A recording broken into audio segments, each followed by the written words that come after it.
The hasp pin snapped like a gunshot, and the freight shed door flew open so hard sunlight struck Lila Mercer across the face. For one breath she could not move. The shed behind her still held the heat of baked planks and sour burlap. Dust clung to her mouth. Her right wrist was red from pounding the boards, and a bent nail lay sharp in her palm where she had worked it against the latch until her fingers cramped. Outside, beyond the white glare, Silas Vane still stood on the platform with her ticket in his vest and her green trunk locked inside his office. The train was already a thin scream east of Cedar Spur. Its smoke dragged low over the flats, leaving behind cattle noise, harness rings, and a yard full of men pretending not to see what had just opened. The man who had broken the hasp stood between Lila and Silas. He was tall, sun-browned, and hatless, with dark hair damp at the temples from work. His shirt was dusty at the sleeves, and one shoulder had a dark smear where a horse had rubbed sweat and mud into the cloth. He held the broken pin in one hand as if it weighed less than the silence around it. He looked at Lila first, not Silas. "Miss Mercer." "Yes. I'm Jonas Reed." The name struck before she could decide whether his face was kind. Jonas Reed, not Arlen, the man whose letters had brought her west. Jonas had a harder face than the one she had built from ink and hope, not cruel, closed, a face made by weather, work, and pain kept where other people could not ask after it. "Your brother sent for me," Lila said. "I know." That was all, no apology that tried to make itself pretty, no excuse. His eyes moved once to the red mark on her wrist where she had struck the door too many times. "Did he lock you in?" "Yes." Silas laughed softly. "Mind your words, Miss Mercer. You were placed here while the matter was sorted." Jonas turned then. "She says you locked her in." "Women say many things when fees come due." Lila stepped fully into the sunlight before fear could talk her back. The heat of the platform rose through the soles of her shoes. "He took my ticket. My trunk is in his office. Mrs. Pike heard him say I owed transfer work." Miriam stood in the boarding house doorway, pale and still. Jonas looked at her. "That true?" Miriam's mouth opened. Silas said, "Careful." She closed it. Jonas's jaw set, but he did not beg Miriam to be brave. He reached into his vest, pulled out folded bills and coins, and held them toward Lila. "Is this enough for a fare west or east?" She stared at the money. "I have money." "Not while he holds it." "I do not want to owe you." "Then don't." He put the money on the top of a flour barrel beside her instead of pressing it into her hand. "It is not a debt. It is a road. If you take it and leave, I will not follow. If you want a place to stand while this gets answered, my springhouse has a lock on the inside and my men sleep in the bunkhouse. You can keep the money where you can reach it." Silas's smile thinned. "You make a habit of carrying women off siding yards, Reed." Jonas did not look away from Lila. "No." "Then let the matter cool. You need my loading order signed before sundown. Army buyers want 20 remounts at Fort Selden. My teamsters move them from here." "Then sign it." "After the fee is settled." Lila heard the threat in that. Jonas did too. It crossed his face like a shadow over a field. He turned to Silas. "You are using a locked woman against horseflesh." "I am using the terms available." Jonas took one step closer. He did not shout, and somehow that made the yard quieter. "The terms are these. Her trunk comes out of your office. Her ticket comes back.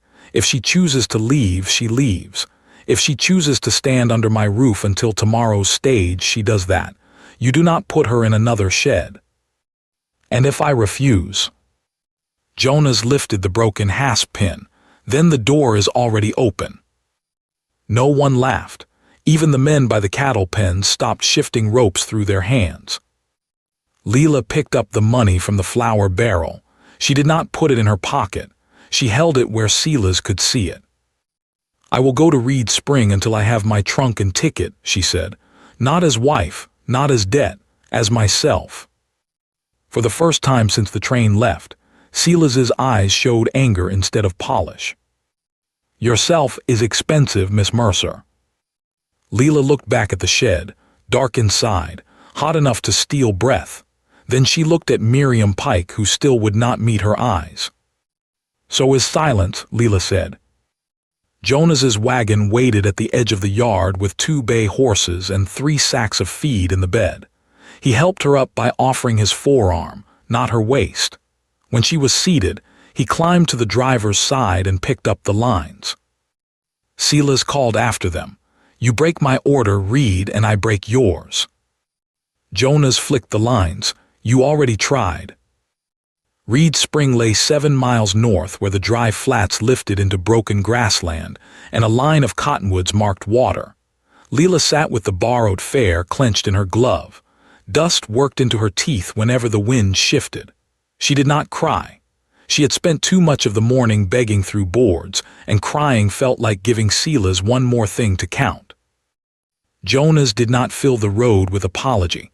The horse's hooves thudded soft in the powder. After a mile, he said, "My brother Arlen wrote to you in February." "Yes." "He was thrown in March. Gray gelding, bad landing." She closed her eyes once. She had not loved Arlen. Love was not a thing letters could promise honestly. The wagon dropped into a rut, and she gripped the seat until the jolt passed. "He wrote of spring grass," she said, "and a table that needed another voice." "No one wrote me," she said. "I found the letters after the funeral." "And did nothing." The wagon rolled over a rut. Jonas let the horses slow before answering. "I wrote one letter. It came back from Abilene marked not called for. I was already on the train. I know that now." The plainness of it cut and soothed at once. He was not asking her to absolve him. He was placing the truth between them like a tool both could see. The dress at the back of her knees stuck to the hot wagon board. "Why were you at the siding today?" she asked. "Remount order." "The one he threatened?" "Yes." "Is it dear?" "It pays 6 men's wages through summer." Lila turned toward him. "Then you should have left me in the shed." His hands tightened on the lines. "No." That answer came fast. "It should." The horses breathed hard in the heat. Dust lifted around the wheels. Lila studied his profile, the set mouth, the scar at the base of his thumb, the way he kept his eyes on the road as if looking at her too long might be another kind of trespass. "Did Arlen tell you he sent for me?" "He said he wanted a wife before another winter came. Said the house sounded too much like Ma after she was gone." "And you did not approve?" "I did not think loneliness was a fair reason to ask a woman to cross country." "It is a common reason." "Common things can still be wrong if a person has no road back." She looked down at the fare in her hand. "You speak often of roads." "My mother needed one once." He said no more, and she did not ask yet. Reed Spring was not grand. The ranch house stood low and square behind cottonwoods, its whitewash worn thin by weather. A separate stone springhouse sat near the water, half sunk into the cool earth. Corrals spread beyond it, holding rangy horses, and a bunkhouse stood to the east. Men paused as the wagon came in. One look from Jonas sent them back to ropes, curricombs, and feed tubs. "That springhouse stays cool," Jonas said. "Door latches from inside. Window is narrow but opens. There is a cot. I will have Mrs. Galvez bring linens." "Who is Mrs. Galvez?" "Cook, runs more of this place than I do." "Does she know I am not your wife?" "She will know before you step down." He called to a stout woman with silver threaded through her black hair. "Rosa, this is Miss Lila Mercer. She was brought here under Arlen's old letters. She is not held to anything. The springhouse is hers tonight. No man goes near it unless she calls." Rosa Galvez looked first at the red mark on Lila's wrist, then at the dust on her skirt, then at the money still in Lila's hand. Does she have supper? Not yet. Then all this talking waits. Rosa stepped close to the wagon and held out both hands to Lila. Come down, Mija. No one can decide anything hungry without making a mess of it. The word was tender without being soft. Lila climbed down. Jonas took one step back, giving room. The springhouse smelled of stone, mint, and cold water. There were shelves for Crocs, a small cot, a wooden chair, and a stout latch that slid into place with one firm motion. Rosa brought a basin, clean cloth, bread, beans, and coffee. He said I can lock it, Lila said. Then lock it when I go. Rosa set the tray on the chair.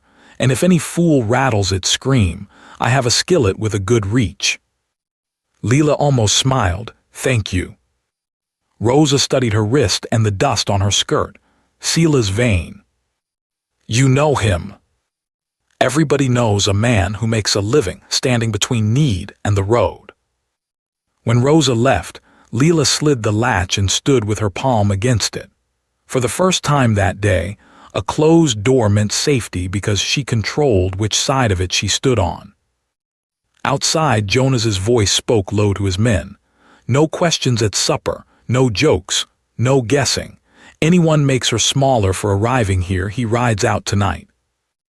A younger man said, What about Vane's Teamsters? I will answer Vane. Contract 2. A pause. Contract 2. Lila sat on the cot with the bread untouched. The borrowed fare lay on her knee. She had thought being protected would feel like relief. Instead, it felt dangerous in a new way because this man was making her safety cost something real, and cost had a way of turning into resentment after dark. At dusk, Jonas knocked once on the springhouse wall, not the door. Miss Mercer.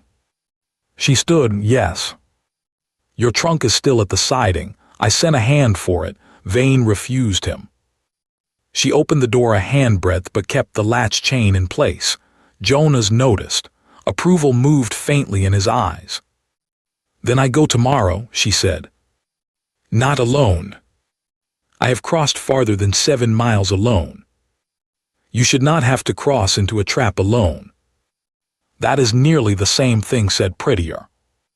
He accepted the rebuke, then say what is right. You may ride beside me, if you remember the road belongs to me too. Something changed in his face, not a smile, nearer to pain finding a clean edge. I can remember that. And I will return your fare when I have mine. Keep it until you are where you choose to be. Mr. Reed, kindness that cannot be repaid can turn into a hook. Then repay it with work tomorrow if you like. We have a mayor who hates every cinch in New Mexico. That did bring the start of a smile to her mouth. I know mayors with opinions. So do I do not always know what to do with them. Try listening before tightening the strap. This time Jonas almost smiled too. The next morning, before the sun burned the dew off the rails, Jonas found Lila by the springhouse with a cup of coffee cooling in her hand. If Silas holds that loading order, he said, the remount deal may die before noon. Then every horse matters. One mare matters most today. Lila learned the mare's name was Button, which was an insult to any creature with that much temper. Button stood in the remount corral with ears flat and white showing in her eyes, while 2 men argued over whether she was mean or sore. She is neither, Lila said from the rail. The men looked at Jonas first. Jonas did not answer for her. He looked at Lila. What is she? Remembering pain before it arrives. She stepped into the corral before the men's doubt could settle. Button swung her head. Dust puffed under one stamping hoof. Lila stopped out of range and spoke in the low-nonsense voice her father used for skittish horses before fever took him. No one is stealing your breath today. Easy there, show me what they missed. She did not touch the mare for several minutes. She only moved when Button moved, not retreating, not crowding. Then she reached for the cinch and found the burr tucked under the strap, small and hard. hidden where a hurried man would never see it. One of the hands swore softly. Lila held it up. That will make a saint kick. Jonas took the burr from her palm. Their fingers did not quite touch, but the pause between them was warm and noticed by everyone with eyes. You saved Clay a broken knee, he said. Clay, the younger hand, looked ashamed. I called her mean. Then apologize to the mayor, Lila said. Rosa laughed from the cookhouse porch. Even Jonas let the corner of his mouth move.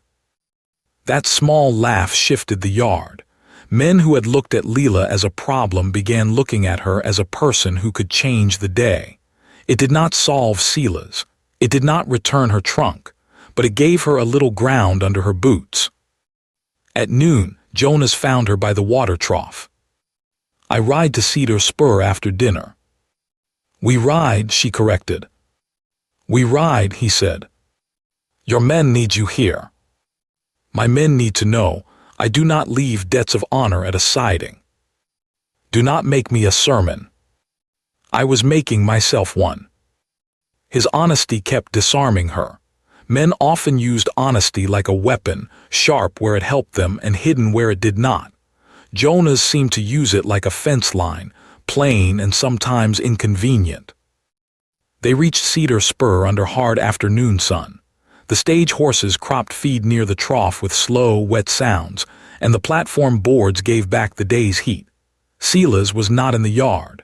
Miriam Pike stood at the wash line behind the boarding house, pinning sheets with quick, nervous hands. Lila saw a strip of blue cloth vanish behind the far sheet. She stopped. Jonas followed her gaze. What is it? Someone is there. Lila walked to the wash line. A woman crouched behind the sheets, thin as if hunger had been sanding her down. She looked younger than Lila but not a child, maybe 22, with a bruise-colored shadow under one eye and a carpetbag clutched to her chest. I will not go back in there, the woman whispered. Lila lowered herself to one knee. What is your name? Ada Bell. Did Silas Vane lock you too? Ada's eyes flashed toward Miriam. Miriam gripped a wet sheet until water ran over her wrists. She was waiting for the Magdalena stage. Behind laundry, Lila asked. Ada swallowed. Her voice shook, but every word landed clean. He said my man did not pay the receiving fee, said I could work it at the wash tubs or he would put me on the mining road with the next freight. Jonas's face hardened. Miriam whispered, I told him not to use the shed again. Lila stood slowly, again. Miriam's eyes filled, but tears were not payment. You do not understand what he owns here. I understand a key in your apron. If I cross him, he boards teamsters elsewhere. I lose the freight meals. I lose winter. Ada let out a bitter little sound, and I lose myself. Before Miriam could answer, Silas stepped from the office door with Lila's green trunk at his feet. Touching scene, he said. Reed, your load has been delayed. Jonas turned. By what cause? Improper interference with transfer property. The word property made Lila's skin crawl. Jonas said, say that again with care. Silas smiled. Your remounts wait until I am satisfied for my damages. The army buyer dislikes delays. He may dislike hearing your stock is mixed up with disorderly women. Men had begun to gather. 2 teamsters by the freight wagon, a cattle drover near the trough. Clay, who had ridden behind Jonas, shifted his hand near his belt, but Jonas shook his head once. No, Jonas said, not that way. Silas saw the gesture and smiled wider. Good. A thinking man. Take Miss Mercer back to your ranch if you like. Feed her, house her, pretend you have done a noble thing. But her trunk stays here, her ticket stays here, and when your men ask why their wages are late, tell them you opened an expensive door. It landed. Lila saw it in Clay's face, in Jonas's stillness, in Miriam's tight mouth. This was how Silas ruled Cedar Spur.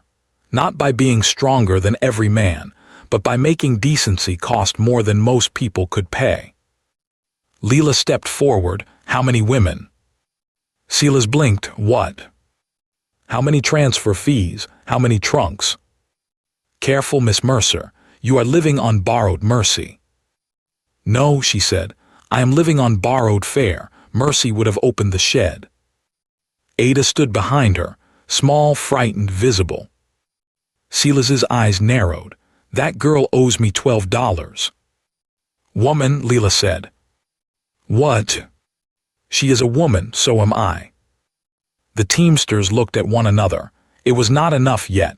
People could hear a truth and still wait to see if it cost them.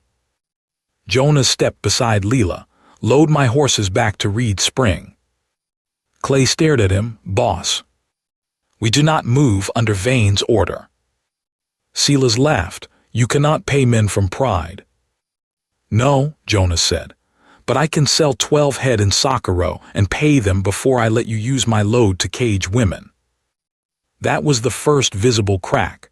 One teamster took his hat off and wiped his forehead. Another looked at Silas's office, then at the trunk. Silas noticed.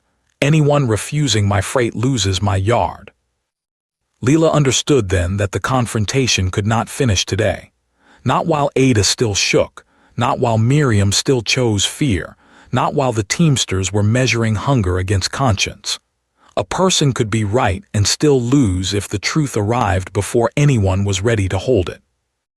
Jonas seemed to know it too. He picked up Lila's trunk. Silas reached for it. That stays. Jonas did not move the trunk away. He only looked at Lila. Do you want this taken now? Every eye turned to her. If she said yes, Jonas would fight for it, and Silas would make the cost immediate. If she said no, Silas would think she had yielded. Lila touched the trunk lid. Her mother's sewing roll was inside, Arlen's letters, her second dress, everything that told the world she was not a stray thing. Then she lifted her hand away. Not today. Silas smiled. Lila faced him. Tomorrow, in daylight, with Ada beside me, with Mrs. Pike's key in view, with every man who hauled a woman's trunk under your fee listening. The smile left him. Jonas understood. Clay did too, slower but surely. On the ride back, Jonas said, You gave up your trunk. For one night. That cost you. Good, then no one can call it your fight alone. He looked at her then, and the admiration in his eyes was not gentle enough to be pity. It warmed her more than she wanted. You should not have had to be brave over a trunk, he said. People are brave over smaller things when someone has taken all the large ones. The words stayed between them until dusk. At Reed Spring, Clay told the men the remount load was lost. No one cheered Jonas's honor. They were working men. Wages were not poetry. A married hand named Ben asked the question all of them needed answered. How long before pay? Jonas removed his hat. If Vane holds the load, I sell 12 head at Socorro. You will be paid late by 10 days. Anyone who cannot wait can draw from my saddle money tonight. That ain't enough for all. No. The honesty was ugly, and because it was ugly, it was trusted. Lila stepped forward. I know the route through Buckhorn Wash to the old military road. Jonas looked at her. You do. My father drove remounts before he took fever. If your stock can go south without Vane's siding, the army buyer may still take them. Clay snorted. That wash is rough. So is losing summer wages. Ben crossed his arms. Why help us? You could take Reed's fare and go.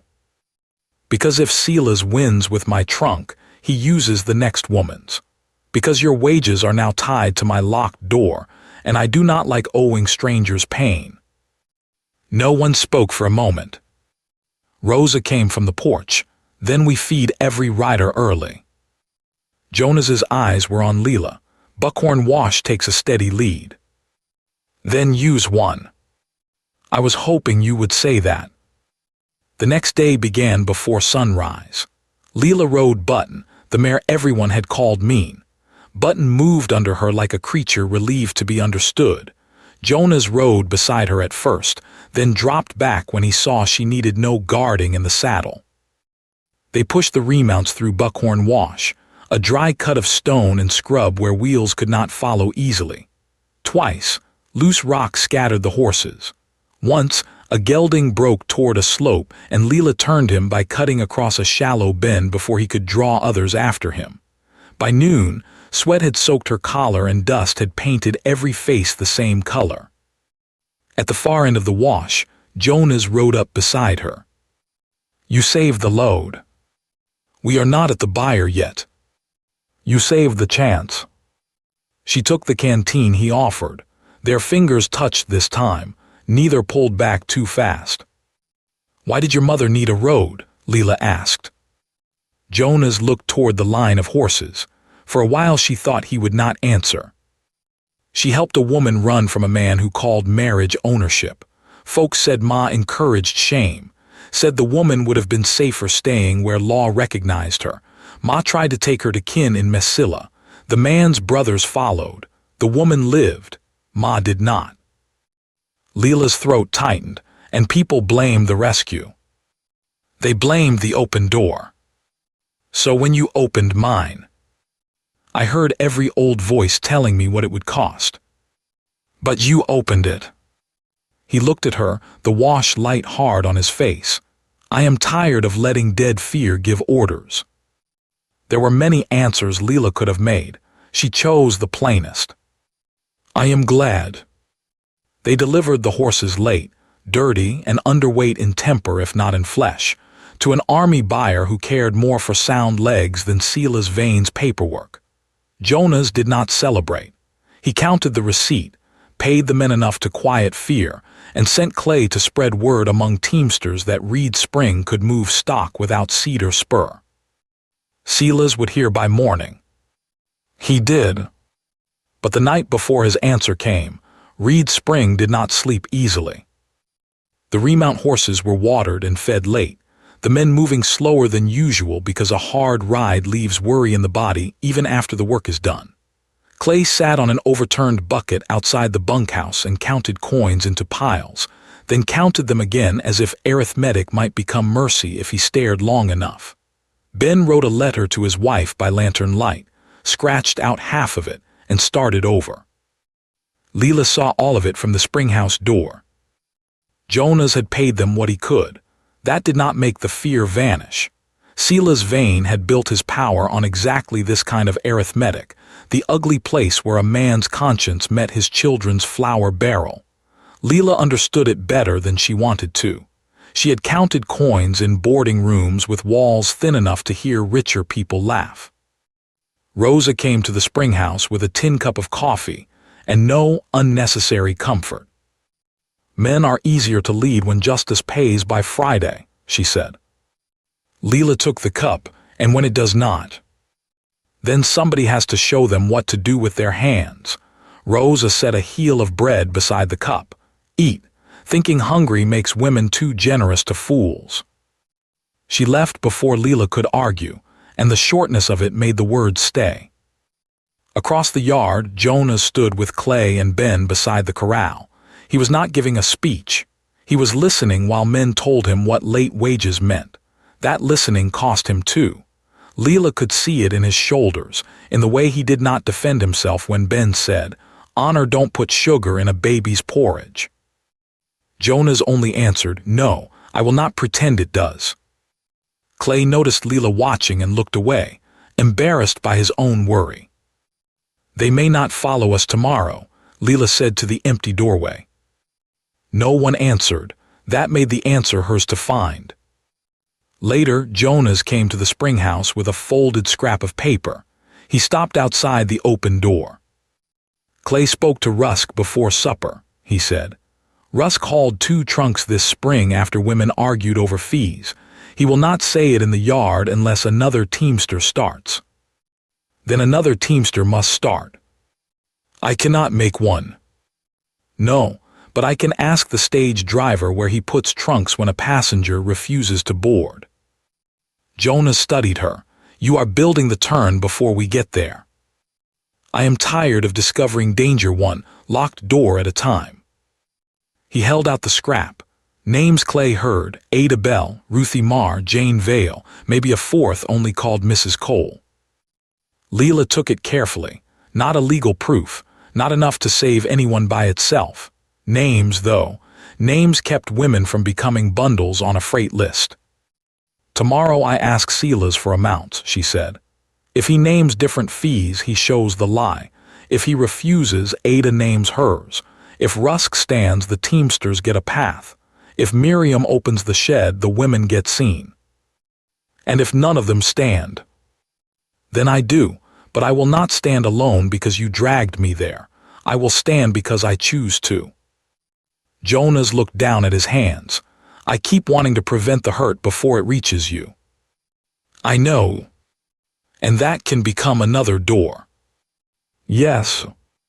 He breathed out. "Then tomorrow I will stop the hand that reaches for you. I will not take the words from you." The promise was so exact that Lila felt it settle deeper than tenderness. A man could admire a woman's courage and still steal its use. Jonas was telling her how he would not. She stepped to the threshold. Night insects clicked in the grass. Beyond them the horses shifted, alive and restless. "Ask me again," she said. "Ask what?" "Whether I want the Socorro Road." His face tightened, but he did it. "Do you want the Socorro Road tonight?" "No." "Do you want me to stop offering it?" "No." That answer surprised him. It surprised her too, but once spoken it was true. "I want to know it is there," she said. "I want you to know I know. Then when I stay another day, neither of us can lie about why." Jonas nodded slowly. "Then it stays there." "Good." He turned to leave, then paused. "Lila." "Yes." "If tomorrow breaks badly, I will still get you clear." "I believe you. But you are not planning for it to break badly." She folded the names into her pocket beside the fair Silas had not yet returned. "No, I am planning for the first man who knows better to move his hands." The counterstrike came before noon. A boy from Cedar Spur rode in with a message nailed to a strip of crate wood. Jonas read it once, then handed it to Lila without hiding the words. "Miss Mercer's trunk and ticket transfer to Magdalena Stage AT4. Reed stock barred from Cedar Spur until DAMAGES paid." No signature. It did not need one. Rosa crossed herself under her breath. Clay spat into the dust. Jonas said, "I can put you on the Socorro Road now." Lila stared at him. "You think that is what I want?" "No, I think it is what I have to offer before I ask anything else." His restraint hurt more than pressure would have. A lesser man might have used the danger to pull her close, to say the world had narrowed to his protection, and she must see it as love. Jonas held the road open even when the road led away from him. "And if I leave," she asked, "what happens to Ada?" "I go back for her." "And the next woman?" He did not answer. "You cannot keep opening one shed at a time," Lila said. "No." "Then hitch the wagon." "Lila." It was the first time he had used her Christian name. It struck through the dust and anger and left quiet behind. "If you say my name like that," she said, "make sure you are not using it to soften no." His mouth closed. A flicker of respect, rueful and bright, passed through his eyes. "I was," he admitted. "Then do better." He nodded once. "I will hitch the wagon." Ada waited behind the boarding house wash line with both hands around the handle of her carpetbag. Miriam stood near her, pale as flour. "He moved your trunk to the stage wagon," Miriam said when Lila climbed down. "Where is the key?" Miriam's hand went to her apron. Lila held out her palm. "If you ask me for it," Miriam whispered, "he will know." "He already knows who you are. The question is whether you know." Miriam flinched. Jonas came around the wagon. Mrs. Pike, he used your house. I had debts. So does half the territory. Easy for a man with land to say. Lila stepped between them before the old argument could grow thorns.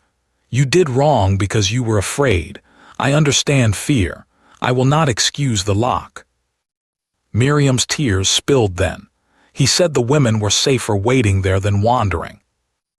Ada's voice was small but sharp. He said that after he took my money. The boarding house door opened. Silas came out with Lila's trunk carried by one of his men.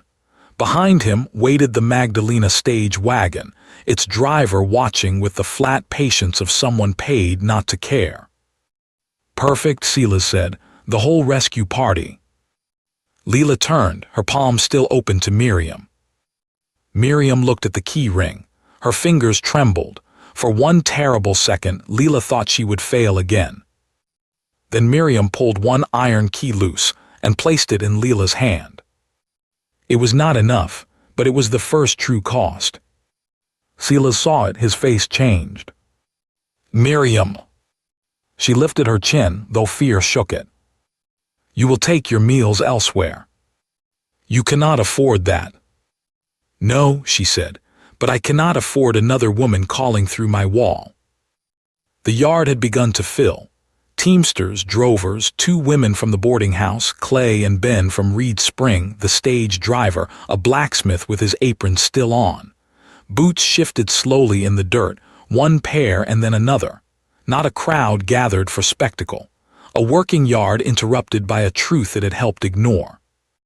Silas pointed at the stage. Load the trunk. The hired man lifted it. Lila stepped in front of him, set it down. He looked at Silas. Silas said, she owes me. For what? Lila asked. Transfer, storage, damage, and recovery. Say the amount. $23. Ada made a strangled sound. Mine was 12. Silas snapped, yours grew. That was the moment Lila had needed. Not a paper, not an official. His own mouth placing 2 women under the same invented cage in front of men who understood debts, hauling, and lies about both. Lila raised her voice. You hear him, a locked shed, a held trunk, a fee that grows when a woman objects. Silas moved toward her. Jonas stepped forward, but Lila put out one hand without looking back. He stopped. That mattered more than if he had drawn a weapon.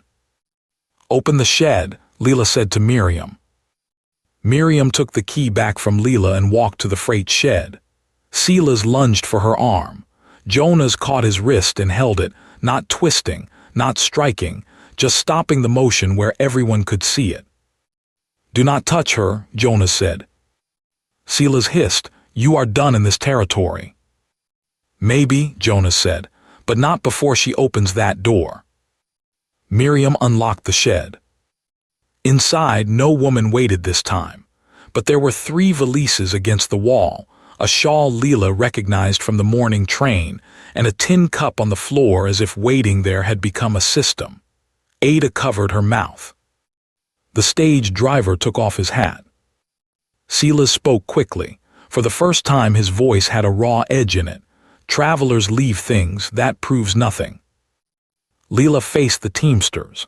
How many trunks have you moved from this shed to stages after women said no? No one answered. How many? She asked again. An older Teamster named Rusk shifted his weight. 2 this spring. Silas wheeled on him. You like eating. Rusk looked at the open shed, then at Ada, then at Lila's trunk. I like sleeping too. He walked to the freight wagon, lifted Silas's next load, and set it on the ground. Silas shouted, put that back. Rusk did not. Another Teamster followed, then the blacksmith's son, then Clay. One by one, freight came off Silas's wagon and stacked in the dust. Not ruined, not stolen, refused. Silas's control had always looked like keys and ledgers and locked doors, but its bones were men's hands doing what he ordered. When the hands stopped, the whole shape sagged. He made his last move then. He grabbed Lila's trunk by the handle and dragged it toward the stage.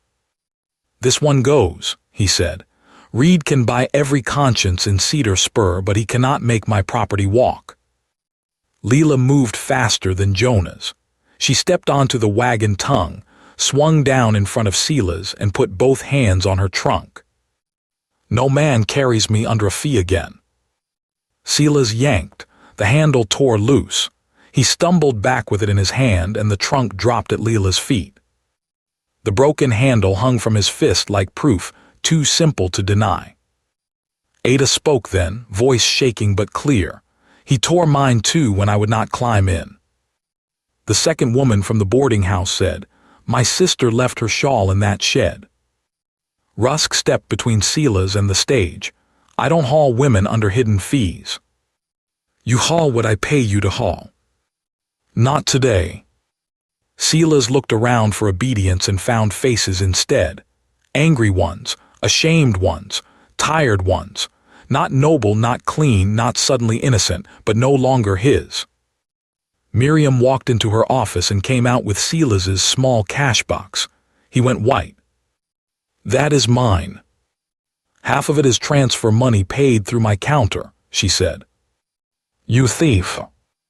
"No," Miriam said. "Host, witness, coward, not thief." She opened the box and counted bills with shaking hands. $12 to Ada. The fare Lila had paid through Silas's counter. Smaller coins to the boarding house woman whose sister had gone south with nothing but a shawl left behind. It did not repair all of it. It did not find every woman, but it changed the ground while Silas watched. He turned to Jonas. "You think this ends me?" Jonas's voice stayed level. "No," she did. Lila looked at him then, startled by the gift of those words. He had stopped Silas's hand. He had risked money. He had brought men. But in the moment where a man could have claimed the victory, he handed it to her in front of everyone. Silas tried one last time to gather himself. "This sighting needs order." Ada stepped beside Lila. Then she took one full step past her, small and shaking and visible to the whole yard. "Then start with unlocked doors." The stage driver climbed down, picked up Lila's trunk, and set it gently beside her instead of on the wagon. "Where to, ma'am?" The word ma'am did what no apology could have done. It put her back into the world as a woman with direction. Lila looked at the stage, then at Jonas's wagon. The money Jonas had lent her was in her pocket. Her returned fare was in her hand. Her trunk was beside her. For the first time since Cedar Spur, every road was real. She turned to Silas. "I do not owe you." He said nothing. "Ada does not owe you." No answer. "Any woman whose name you kept behind a fee does not owe you." Rusk and the other teamsters stood behind her now. Miriam held the emptying cash box. Jonas waited near his wagon, reins loose, saying nothing that could turn her choice into his. Lila picked up her trunk by its torn side strap. It was awkward and heavy. Jonas took one step, then stopped himself. She saw it and understood the restraint. Warmth moved through her, strong enough to hurt. "Mr. Reed," she said. "Yes." "You may help me carry my trunk if you remember it is mine." His face changed. The smile that came was small, tired, and real. "I remember." Together they carried it to his wagon. He lifted his side only as high as she did, matching her pace, letting the weight be shared rather than taken. Behind them, Silas Vane stood in the dust while his freight sat unloaded, his cash box open, his shed door wide, and the teamsters who had made him powerful refusing to meet his orders. The ride back to Reed Spring was quiet at first. Ada rode with Clay to the Galvez cousins south of the Wash, where a woman could stay without a fee invented at the door. Miriam remained at Cedar Spur with fewer meals to sell and a public wrong to repair. Silas did not follow. A man with no teamsters could threaten the road, but he could not move much upon it. Lila sat beside Jonas with her trunk in the wagon bed and two fares folded in her glove.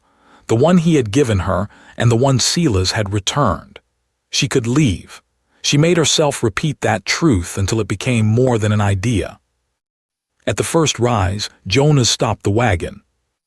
"This is where the Socorro Road cuts west," he said. She looked at him. He kept his eyes on the fork. "Stage comes through at dusk if Rusk holds his word. If you want it, I will wait here with you.